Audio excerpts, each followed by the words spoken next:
जय श्री श्याम भक्तों, कार्तिक का पावन महीना चल रहा है और इस पावन महीने में हम कुछ भी दान, पुण्य, कथा, श्रवण, स्नान करते हैं, उसका हमें करोड़ों गुना फल की प्राप्ति होती है। अगर आप सुबह सवेरे जल्दी उठ करके स्नान कर लेते हैं, यानी कि सूर्य उदय से पहले जब तारे दिखाई देते हैं, तो भी उसका हमें करोड़ों गुना फल की प्राप्ति होती है। पूरा कार्तिक नहाने का फल हमें मिलता है। जो लोग पूरा कार्तिक का स्नान करते हैं और अगर हम उन लोगों का दर्शन भी कर लेते हैं तो हमारे भी कार्तिक नहाने का फल बिल्कुल उतना ही मिलता है और पाप हमारे दूर हो जाते हैं, ऐसा हमारे ग्रंथों में कहा गया है। आज हम 19वां अध्याय का पाठ का स्मरण करेंगे। बोलिए विष्णु भगवान की जय। इससे पहले हम भगवान का थोड़ा सा नाम लेंगे। अच्युतम केशवम कृष्ण दामोदरम, अच्युतम केशवम कृष्ण दामोदरम, राम नारायणम जानकी वल्लभम, राम नारायणम जानकी वल्लभम। कौन कहता है भगवान खाते नहीं, कौन कहता है भगवान खाते नहीं, माँ यशोदा के जैसे खिलाते नहीं, माँ यशोदा के जैसे खिलाते नहीं। राजा पृथु ने कहा, हे देवर्षि, अब आप यह कहिए कि भगवान विष्णु ने वहां जाकर क्या किया तथा जलंधर की पत्नी तथा पतिव्रता कैसे भ्रष्ट हुआ। नारद जी बोले, जलंधर के नगर में जाकर भगवान विष्णु ने उसकी पतिव्रता स्त्री वृंदा का पतिव्रत भंग करने का विचार किया। वहां उसके नगर में एक उद्यान में जाकर ठहर गए और रात में उसको स्वप्न दिया। वह उनकी माया और अद्भुत कार्य पद्धति थी और फिर उनकी माया द्वारा जलंधर की पत्नी पतिव्रता वृंदा ने रात में यह स्वप्न देखा कि उसका पति नग्न होकर सिर पर तेल लगाए महिष पर चढ़ा है। वह काले रंग के फूलों की माला पहने हुए है तथा उसके चहु और हिंसक जीव है। वह सिर मुंडाए हुए अंधकार में दक्षिण दिशा की ओर जा रहा है। उसने अपने नगर को समुद्र में डूबा हुआ देखा और इस प्रकार से बहुत से भयानक सपने देखे। फिर तत्काल ही वह जाग उठी और सपने के संबंध में विचार करने लगी। इतने में उसने सूर्य को उदय होते हुए देखा तो उसमें उसे एक छिद्र दिखाई दिया। वह कांतिहीन था। इसे उसने अनिष्ट जाना। वह भयभीत होकर रोने लगी। वह छज्जे पर चढ़ गई, अटारी पर चढ़ी, भूमि पर उतरी, मगर उसको कहीं पर भी शांति प्राप्त नहीं हुई। फिर वह अपनी 2 सखियों के साथ लेकर उपवन में गई, परंतु वहां पर भी उसको कल न पड़ी, शांति न पड़ी। फिर वह जंगल में निकल गई, मगर वहां पर भी उसको चैन न आया। वन में उसने सिंह को लड़ते हुए 2 भयंकर राक्षसों को देखा, सिंह के समान, जिससे वह अत्यंत भयभीत होकर वहां से भागने लगी। उसी क्षण वहां पर अपने शिष्यों सहित एक मौनी तपस्वी आ गया। भयभीत वृंदा उसके गले में हाथ डालकर उससे अपनी रक्षा के लिए याचना करने लगी। मुनि ने अपनी एक ही हुंकार से उन दोनों राक्षसों को वहां से भगा दिया। वृंदा को आश्चर्य हुआ। वह भय से मुक्त होकर मुनि नाथ को हाथ जोड़कर प्रणाम करने लगी और कृतज्ञता का ज्ञापन किया। फिर उसने मुनि से अपने युद्ध रत पति के संबंध से उसकी कुशल क्षेम का प्रश्न किया। मुनि ने मौन होकर आगे पीछे देखकर कुछ कहना ही चाहा कि उसी समय दो बानर के समक्ष आकर उनसे हाथ जोड़कर खड़े हो गए और जो ही मुनि ने भ्रुकुटी संकेत किया त्यों ही वह उड़कर आकाश में चले गए। फिर जलंधर का सिर व धड़ लेकर मुनि के पास आ गए।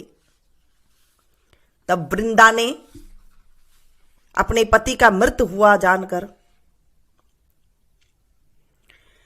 अपने पति को मृत समझकर मूर्छित होकर पृथ्वी पर गिर पड़ी और अनेक प्रकार के वचन कहकर दारुण विलाप करने लगी।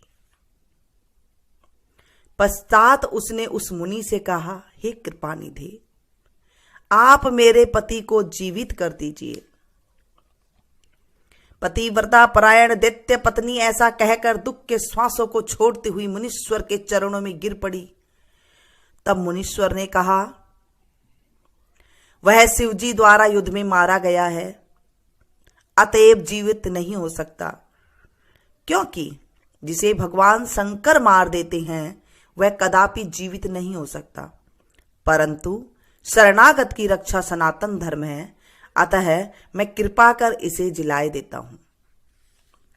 नारद जी कहते हैं कि वह मुनि साक्षात विष्णु ही थे, जिन्होंने कि यह सब माया फैला रखी थी। वह वृंदा के पति को जीवित करके अंतर ध्यान हो गए। जलंधर ने उठकर वृंदा का आलिंगन किया और उसका मुख चूमा। वृंदा भी पति को जीवित हुआ देखकर अत्यंत हर्षित हुई और अब तक हुई सब बातों को स्वप्न समझा। पश्चात वृंदा सकाम हो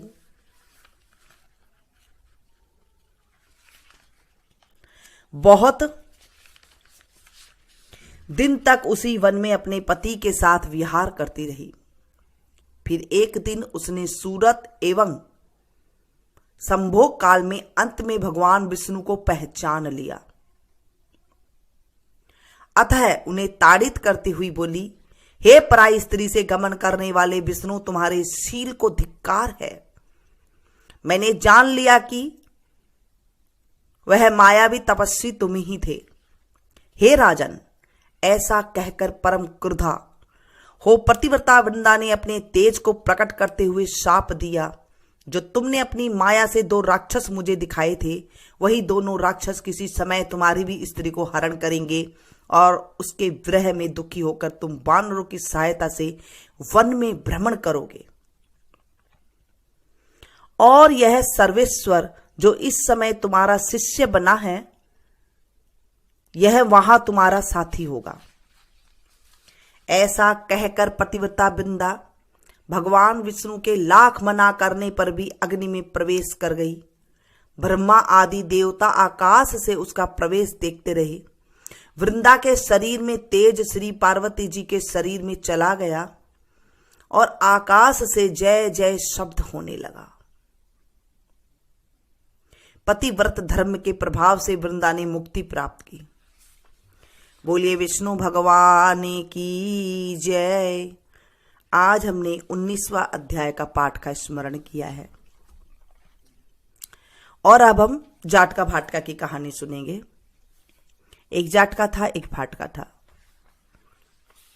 जाटका चला सासरे, भाटका चला भैन के। रास्ते में दोनों कुएं की पाल पर मिले। जाटका ने कहा, आ भाटका अपन नगर बसेरा कर लेते हैं। भाटका बोला, भाई मैं तो मेरी बहन को लेने जा रहा हूं, तू ही तेरे सासर जा रहा है, क्या पता तेरे लाड चाव करने में कोई देरी हो जाएगी या फिर नहीं करेंगे, तो तू ही नगर बसेरा कर ले। जाटका ने चावल का दाना निकाली, पानी की घंटी ली और कुएं की पाल पर बैठकर नगर बसेरा कर लिया। नगर बसेरा कर बोला, नगर बसेरा से करे, से न धोवे पांव, ताता मांडे लापसी, देसी मेरी माय, माँ को देगी मावसी तो देश देगा द्वारका का नाथ, मीठा मीठा घास बैकुंठा का बास। यह कहकर जाटका तो अपने सासरे गया और भाटका अपनी बहन के गया। जब जाटका अपने सासरे गया तो सासरे में उसके खूब लाड चाव हुए, और जब भाटका अपने बहन के गया तो बहन के मकान में जाती आग लग गई, और वह आग बुझाता बुझाता राख को ठंडी करते करते शाम हो गई और उसे कुछ खाने को भी नहीं मिला।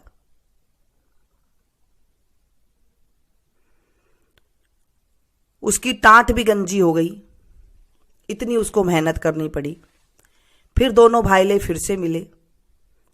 जाटका ने पूछा, भाईला क्या खबर है? भाटका बोला, भाई मैं तो मेरी बहन के गया हूं, जब से उसके मकान में आग लग गई, राख उठाते उठाते टांट गंजी हो गई और कुछ खाने को भी नहीं मिला। जाटके ने बोला, मैंने तेरे को पहले ही बोला था कि नगर बसेरा कर ले। भाटका बोला, भाई तेरे नगर बसेरा में इतना ही गुण है तो आज अब कर लेते हैं। फिर पानी घंटी चावल का दाना लेके दोनों ने नगर बसेरा कर लिया। फिर से बोला, नगर बसेरा से करे, से न धोए पाँव, ताता मांडे लापसी, देसी मेरी माय, माँ को देगी मावसी तो देसी देगा द्वारका का नाथ, मीठा मीठा घास बैकुंठा का पास। यह कहकर गया। बहन की पड़ोसन बोली, तेरे भाई को आए 2 दिन हो गया, तेरे पास कुछ नहीं है तो मेरे पास उधार लेकर के तू अपने भाई को जिमा दे। बहन ने भाई को ले जिमाया पड़ोसन से उधार लेकर के। इधर जाटका अपने ससुराल से चला, इधर भाटका अपने बहन को लेकर के चला। रस्ते की कुएं की पाल पर दोनों जने फिर मिले। जाटका ने कहा, भाटका नगर बसेरा कर ले। भाटका ने कहा, भाई मेरी तो माँ है, तेरे मावसी है, क्या पता तेरे को रोटी घालेगी कि नहीं, मेरे तो माँ है, जाते ही दही चूरमा खाने मिल जाएगा, तू ही नगेरा बसेरा कर ले। जाटका ने फिर से पानी घंटी चावला का दाना लेकर नगर बसेरा कर लिया। इधर जाटका अपने घर गया, मावसी ने खूब लाड चाव करे। भाटका अपनी बहन को लेकर घर गया तो उसके बाप की भैंस खो गई। बाप एक लाठी उठाए और एक लाठी धरे और कहने लगा कि बहन के गया तो मकान में आग लगा दी, इधर आए तो भैंस खो दी, पहले भैंस खोज कर ला, जब तेरे को रोटी पानी खाने को मिलेगा। शाम को फिर दोनों भाईला मिले। जाटका ने पूछा, भाईला क्या खबर है? बोला, मैं तो आते ही मेरे बाप की भैंस खोगी और सुबह से ढूंढ रहा हूं, भैंस नहीं मिली और कुछ खाने को भी नहीं मिला।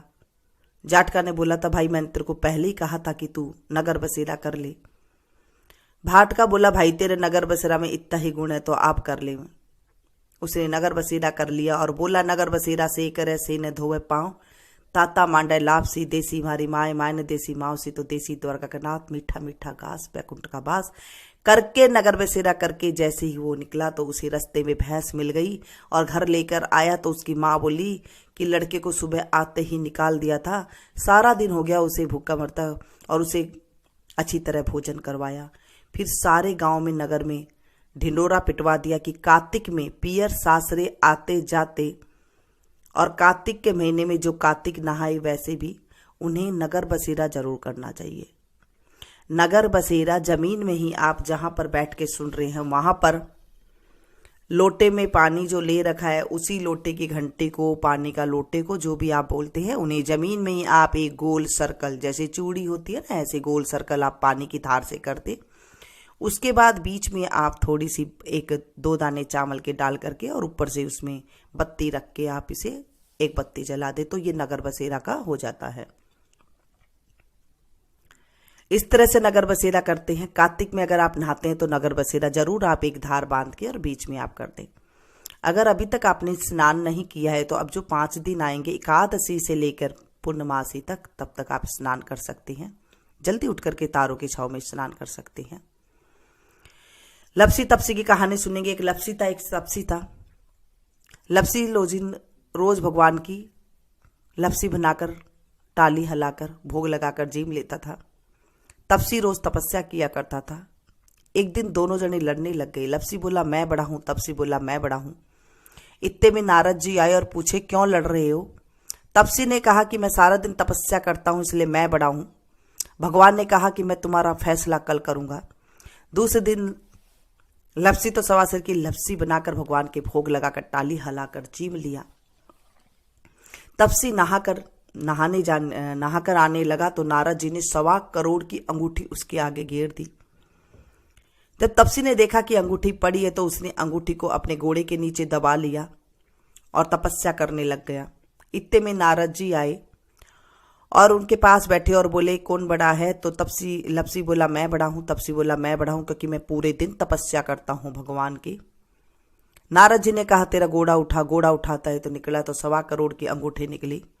नारद जी ने कहा कि ये अंगूठी चुराने तेरी तपस्या में भंग हो गया है, सो लपसी बड़ा है। तपसी ने पूछा कि मेरी तपस्या का फल कैसे मिलेगा, कृपा करके बताइए प्रभु। नारद जी ने कहा कि तेरी तपस्या का फल कार्तिक नहाने वाली देगी। सबकी कहानी कहकर अगर तेरी कहानी नहीं कहेगी तो उसका फल तुझे लग जाएगा। धोती देकर गमछा नहीं देगी तो उसका फल तुझे लग जाएगा।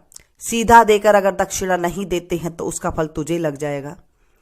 दाहिने तरफ अगर औरत साड़ी बांधती है तो दाहिने तरफ अगर नाड़ा बांधेगी तो उसका फल तुझे लग जाएगा। इतना कहकर नारद जी चले गए और लपसी बड़े हुए। हे मेरे प्रभु, हे मेरे कार्तिक देवता, मुझे भी ऊंची बड़ी करना। जो इस कहानी को कहे सुने सुनाए हुंकारा भरे उनको भी ऊंचा बड़ा करना। आज हमने जो भी कहानी सुनी है, कथा सुनी है, हे प्रभु इस कथा में अगर कोई गलती हो गई तो अब वो बच्चा समझ के हमें माफ कर देना। कोई भूल चूक हो गई तो उसे क्षमा करना। आशा करती हूँ ये कहानी आपको बहुत पसंद आई होगी। ये कार्तिक के महीने की कहानी है। इसे ज़्यादा से ज़्यादा शेयर कीजिएगा। जैसे मैं आप लोगों को सुना रही हूँ, आप हजारों की मात्रा में एक साथ सुन रहे हैं तो मुझे भी जो है पुण्य की प्राप्ति मिल रही है। मैं चाहती हूँ कि मेरे सुनने वाले जितने हैं उनको भी और भी पुण्य की प्राप्ति हो, क्योंकि आपने कथा सुनी है, आपको तो 100% पुण्य मिला ही है। जब आप भी किसी को शेयर करेंगे, सुनाएंगे, तो आपको भी जो है कथा का 16वां हिस्सा पुण्य आपके खाते में अपने आप जमा हो जाता है। क्योंकि कार्तिक का पावन अमोघ महीना है। उस महीने में आप जितना पुण्य कमा सकते हैं कमा लीजिए, क्योंकि हमें नहीं पता कि हम साल भर में कितना पाप करते हैं, कितना झूठ बोलते हैं, कि कितना किसी का दिल दुखाते हैं, कि कितना हम चींटियों को मार देते हैं, कितना हम पाप करते हैं, हमें नहीं पता है। लेकिन कार्तिक का महीना ऐसा है जो हमारे पापों का नाश करने का और पुण्य की प्राप्ति का सारे सुख इसमें मिल जाते हैं। ऐसा महीना, अमोघ महीना आया है, तो इसे आप ज़्यादा से ज़्यादा शेयर कीजिएगा ताकि आपके जीवन में भी जो है पुण्य आए। मिलती हूँ फिर से एक नई कहानी के साथ, नई अध्याय के साथ। तब तक आप लोग देखते रहिए मीनू संगीत। शाम को तुलसा जी के भजन गाए जाते हैं। मैं शाम को आप लोग के साथ तुलसा जी का भजन भी शेयर करती हूँ और उस टाइम पे ही आपको तुलसा जी का विवाह की विधि भी और अच्छे से बता दूंगी। Thank you.